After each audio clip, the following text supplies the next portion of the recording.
Hi hello అందరికీ one more mini vlog. Sunday స్పెషల్గా బిర్యానీ అయితే చేశానండి. నెక్స్ట్ వచ్చేసి చికెన్ మంచూరియా చేశాను అనమాట. మీ సండే స్పెషల్ ఏంటనేది కామెంట్ చేసేయండి. నేనైతే ఇంత బిర్యానీ ఇంకా స్పెషల్గా మంచూరియా ఎందుకు చేశానంటే మా అబ్బాయి అయితే హాస్టల్లో ఉంటాడండి, వాడి కోసం తీసుకెళ్దామని చేశాను.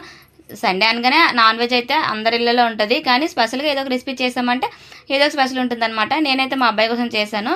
వాడికి చూడడానికి వెళ్ళేటప్పుడు తీసుకెళ్తానమాట, అలాగని చేశాను. అయితే చికెన్ మంచూరియా చాలా బాగా వచ్చిందండి, చాలా కలర్ఫుల్గా, టేస్ట్ కూడా చాలా బాగుంది. ఎక్కువ స్పైసీ వేయకుండా మా అబ్బాయికి ఎలా నచ్చుతుందో అలా చేశాను అనమాట.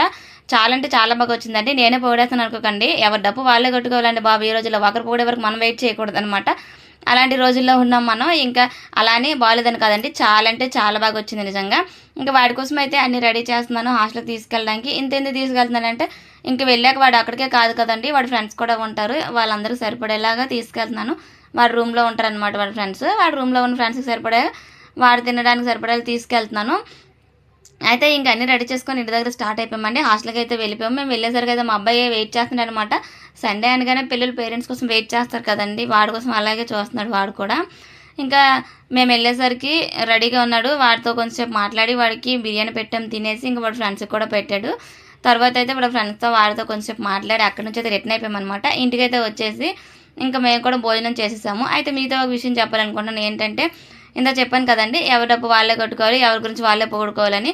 నాకు తెలిసి ఇప్పుడున్న రోజుల్లో అలానే ఉండాలండి. మనం ఏదైనా కొనుక్కున్న ఏదో ఒక రెసిపీ తయారు చేసినా మన ఎదుటి వాళ్ళకి ఇచ్చి వాళ్ళని అడిగి వాళ్ళు ఏదో ఒకటి చెప్తే మనం హ్యాపీగా ఫీల్ అవ్వాలనుకుంటున్నాం. కానీ అలా వాళ్ళు చెప్పరండి, ఎందుకంటే అది బాగున్నా కానీ ఏదో ఒక వంక పెడతారనమాట. ఎందుకంటే మనది బాగుందంటే వాళ్ళు తట్టుకోలేరు, తిన్నది జీర్ణానికి కూడా రాదు వాళ్ళకి మనల్ని పొగడాలి అంటే.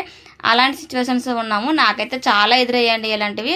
ఎందుకంటే నేను ఒక రెసిపీ తయారు చేసాను అనమాట. ఒక ఇద్దరు ముగ్గురు ఉండేటప్పుడు ఒకరికి నచ్చి ఈ రెసిపీని ఎలా తయారు చేసామని అడిగారు. పక్కన వెంటనే రియాక్ట్ అయ్యారు అనమాట.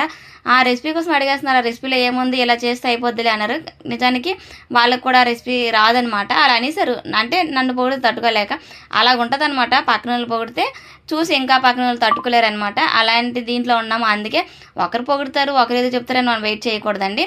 ఏదైనా చేసామంటే మనకు నచ్చే చేస్తాము, ఏదైనా కొనుక్కున్నామంటే మనకు నచ్చే కొనుక్కుంటాం. అది మంచిదైతే కదా, మనకు నచ్చితే కదా తీసుకుంటాము. అలాంటప్పుడు ఎదుటి వాళ్ళ గురించి మనం ఎందుకంటే ఆలోచించాలి. మనకు నచ్చిందంటే అది మంచిదే కదా.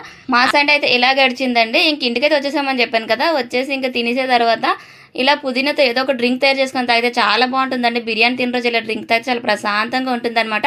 వీడియోనైతే సబ్స్క్రైబ్.